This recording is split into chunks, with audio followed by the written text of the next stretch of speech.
আরে এই ভাইটির কি এলো? কাঁদতেছে কেন? এ তো মনে হচ্ছে পুলিশ। যাই দেখি তো কি হয়েছে ভাই। আমার ছেলে হারাই গেছে।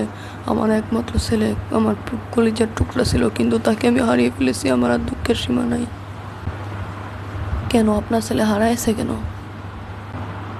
জানি না আমি কি পাপ করেছিলাম যে আমার ছেলে হারিয়ে গেছে। অবশ্যই আপনি কোনো পাপ করেছেন তা মনে করেন।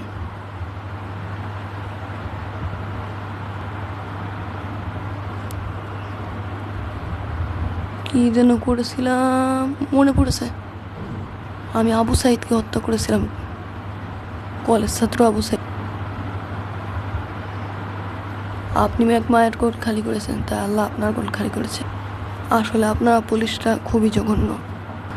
পরবর্তীতে আর এরকম কাজ করেন না, কারণ এখন আল্লাহ আপনার ছেলেকে নিয়ে গেছে, পরবর্তীতে আপনাকেই ধ্বংস করে দিবে। জেনে রাখবেন, আল্লাহ ছাড় দেন কিন্তু ছেড়ে দেন না। গেলাম। আসলে আমি ভুল করেছি, জানি না আল্লাহ আমার ভুল ক্ষমা করবে কিনা।